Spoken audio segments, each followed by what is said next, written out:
warahmatullahi wabarakatuh. Warahmatullahi wabarakatuh. Bismillahirrahmanirrahim.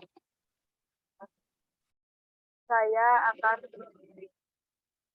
menjelaskan materi saya yaitu tentang ketelatenan wali songo.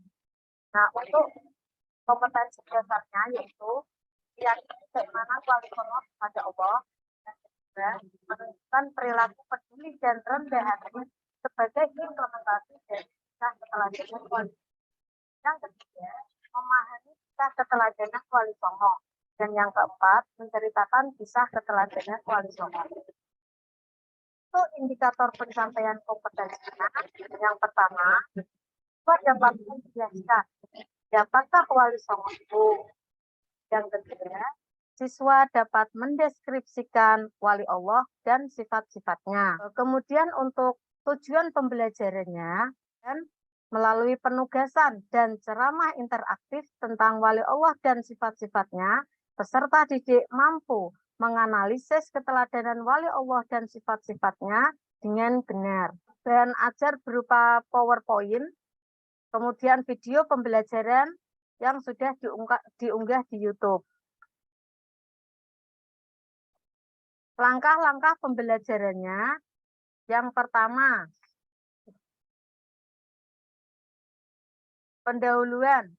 Guru memberikan salam, kemudian menanyakan kabar kepada anak-anak, memimpin doa sebagai sikap religius, kemudian menyanyikan lagu nasionalisme untuk meningkatkan nasionalisme siswa, kemudian mengecek kehadiran peserta didik, kemudian guru menanyakan kepada peserta didik apakah sudah sarapan atau belum, tentang kedisiplinan berangkat jam berapa, agar memotivasi siswa untuk lebih disiplin.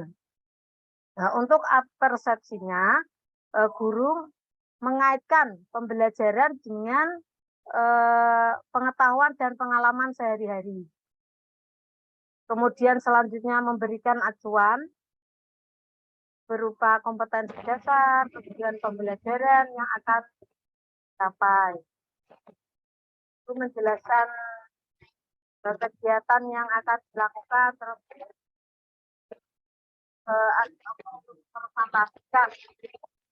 Kegiatan intinya adalah yang pertama, orientasi masalah. Jadi mengangkat sebuah masalah oleh siswa, masalah yang terjadi di masyarakat bisa dapat dipecahkan. Pertama, cara memutarkan PPT tentang materi wali Allah, kemudian menayangkan video pembelajaran apa yang mengamat yang tahap selanjutnya itu penyelidikan. Selanjutnya peserta didik diberikan NKPD agar dapat dikerjakan oleh siswa. Selanjutnya siswa dan dari menyajikan karya hasil dari hasil tersebut. Selanjutnya menganalisis dan mengevaluasi pemecahan masalah. Kegiatan yang terakhir adalah penutup. Peserta didik sama dan juga melakukan refleksi dari pembelajaran tersebut. Pasal yang sudah dilakukan maupun yang pelajari. Berikan penguatan, kasih reward dan punishment, dan memberikan tindak lanjut dalam pembelajaran tersebut. Baik Bu, baik. Saya pikir sudah cukup Bu. Silakan kepada penguji pertama, Bu Syarifah Mularsih, untuk memberikan pertanyaan terkhusus buat kemampuan baca tulis Al-Quran. Kami persilakan Bu. Oke, terima kasih Pak Rasimen. Oke, Ibu Lailat Lailatul Faridah ya. Faridah, bacanya Faridah. Parido. Faridah. Oh, oke, Ya. oke. Oke, Ibu Faridah, ini untuk pertanyaan yang dari saya itu nanti khusus berkaitan dengan BTQ ya, baca tulis Al-Quran. Ibu punya kertas pulpen di hadapan Bapak Ibu? Ibu ada? Ada. Oke. Ibu insya Allah bisa baca Al-Quran ya? Bisa, Bu. Oke. Kira-kira kalau untuk juz amma kayak gitu, ada berapa surah yang jenengan hafalkan? Yang bisa jenengan hafalkan? Kalau juz amma, insya Allah hafal, Bu. Oh, semuanya ya, oke, bagus. Oke. Itu penting itu, Bu, karena itu Oke. sebagai dasar kalau sholat bersama dengan keluarga itu kan pakai itu ya, Bu ya. Oke, Oke, Bu. oke Ibu. Ibu tahu kalau di dalam bacaan Al-Quran itu ada yang namanya huruf-huruf muqatta'ah atau namanya fawatihus suwar. Nah, jenengan tahu enggak apa itu artinya itu? Pembuka surat. Oke, Ayat namanya dalam pembuka surat. pembuka surat di dalam Al-Quran. Pembuka surat di dalam Al-Quran. Jadi pembuka surah ya Bu ya. Oke, coba kalau dalam di huruf al-muqatta'ah itu di fawatihus suwar itu ada yang namanya harokat. Itu biasanya yang dipakai panjangnya pembagiannya berapa Bu?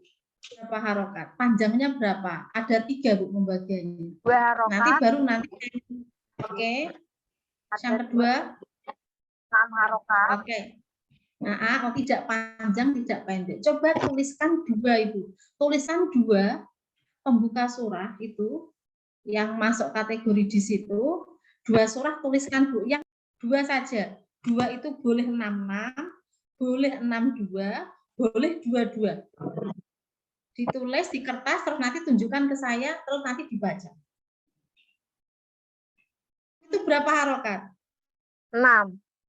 Oke, terus yang mim? 6. 6. Oke, coba sekarang baca, dibuka dengan basmalah dulu. Bismillahirrahmanirrahim. Alif lam mim. Oke, ya udah. Nah, seperti itu ya, Bu. Jadi kalau baca itu jangan tergesa-gesa. Semuanya itu ada aturannya. Walaupun Ibu sudah terbiasa baca Al-Quran, bahkan sampai juz amma itu bisa, beberapa surah bisa, tapi panjang pendek juga harus diperhatikan. Itu baru satu, Ibu. Kalau ilmu tajwid itu kan nanti masih ada banyak tuh, ada yang nanti mat wajibnya, jaiznya, idharnya, ikhfa'nya, iklabnya, dan lain sebagainya. Itu banyak tasdidnya, dan itu semuanya harus dibaca secara sempurna. Oke, terus yang kedua Bu, dibaca Bu. Alif lam mim ro. Oke, itu kalau sama alif lam mimnya itu harokatnya sama enggak Bu? Berapa harokat itu Bu? Beda. Oke, beda ya. Nanti jenengan bisa cek, bisa dipelajari lagi istilahnya apa Ibu, nanti akan menjadi guru yang bersertifikat, tidak hanya pintar mengajar, tetapi baca tulis Al-Qur'annya Ibu harus juga mumpuni, menjadi guru yang baik, apalagi dari PAI, tapi ngajinya nggak betul. Setidaknya Ibu tahu pengetahuannya, jangan sampai tahu pengetahuan tapi tidak pernah diaplikasikan. Jadi profesionalisme Ibu nanti dalam mengajar, dalam hal ilmu agama, PAI apalagi, baca tulis Al-Quran itu penting. Mau nanti jenengan mau melatih siswanya baca Quran yang surah panjang atau pendek, Ibu harus namanya memperhatikan ilmu tajwidnya, ya. Tetapi termasuk untuk yang ini tadi itu, kadang-kadang masih ada siswa-siswa yang tidak ingat Ibu, jadi bacanya itu huruf-huruf gitu, ya. Gitu ya. Oke, terima kasih. Terima kasih Pak Rasim. Oke, terima kasih Bu Sari. Bu Laila, Bu Lailatul, calon guru profesional itu paling tidak bisa melakukan evaluasi terhadap peserta didiknya. Ini kata kuncinya. Nah, untuk memberikan evaluasi itu, soal-soal yang diberikan itu harus berbasis HOT, berorientasi HOT. Tahu apa itu HOT? High higher order thinking, S-nya apa ya Pak, lupa. Sikil. Think skill. Think skill. Yes. Bahasa Yang Inggris. penting Bu Lailatul ini paham ya. Oke. Apakah soal-soal evaluasi yang Bu Laila berikan itu sudah memberikan ciri khas soal yang berbasis hot atau belum? Ya Pak. Sudah. Sudah. Yakin sudah. Coba satu contoh saja soal yang digunakan untuk evaluasi hasil belajar. Andika sedang tidak sehat badan. Dia izin tidak masuk sekolah. Nah, Bapak guru pada hari tersebut memberikan PR kepada anak-anak. Kemudian Andika sebagai teman itu harus sikapnya bagaimana? Andika yang sakit maksudnya salah satu temannya Pak, mohon maaf. Misalnya Anton. Nah, yang pertama, A tidak memberitahu Andika, B mengabaikan PR dari Bapak Guru, C datang ke rumah Andika untuk memberitahu PR kepada dari Bapak Guru kepada Andika, dan yang D menyalahkan Andika karena tidak masuk sekolah. Oke, sekarang kita cocokkan dengan model pembelajaran yang Bu Laila terapkan. Pertama tadi apa? Yang apa Model Pak? pembelajaran terapkan. Problem based learning. Nggak ada itu tadi, nggak ada disebutkan. Nggak ada disebutkan di dalam tujuan pembelajaran. Oh, modelnya belum Pak. Nah, ya, itu artinya evaluasi yang Bu Laila gunakan itu tidak cocok dengan model pembelajaran yang diterapkan. Ya, harusnya model pembelajaran yang diterapkan itu adalah PBL. Kemudian tujuan pembelajaran itu juga larinya ke sana. Boleh divariasikan, boleh diinovasikan, boleh diintegrasikan. Satu di antaranya untuk mencapai yang orientasi ABCD di dalam tujuan pembelajaran itu harus menyantumkan salah satu model pembelajaran itu tadi. Itu yang belum ada. Saya ingat betul itu tadi. Ini yang harus dilakukan. Ya. Belum kan?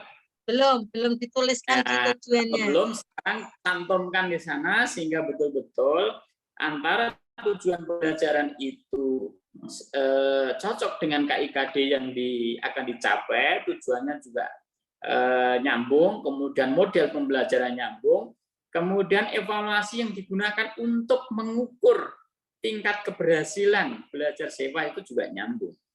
Kayaknya belum nyambung nih, perlu disambungkan, gitu ya? Belum Pak. Oke, saya pikir itulah yang harus dilakukan Bu Laila untuk segera dilakukan sebuah perbaikan dalam rangka agar implementasi siswa, karena salah satunya tadi adalah meningkatkan keterampilan. Keterampilan kok dengan ceramah interaktif ya, nggak nyambung sekali itu. Maka ketika Bu Laila akan menerapkan model PBL di dalam proses pembelajaran, maka tujuan pembelajaran itu juga orientasinya ke ABCD tadi itu. Dalam rangka untuk meningkatkan kemampuan berpikir kritis dan kemampuan keterampilan berdasarkan dasar teori rekonstruksi di dalam pembuatan RPP yang Bu Laila lakukan itu. Gitu ya? Ya Pak. Oke, sekarang silakan Bu Laila untuk saya anggap selesai. Terima kasih untuk masukan untuk bimbingan dari Bapak Rasimin dan Ibu Sari. Akan saya perbaiki dengan segera. Demikian tadi yang dapat saya paparkan. Wassalamualaikum warahmatullahi wabarakatuh. Waalaikumsalam warahmatullahi wabarakatuh. Oke.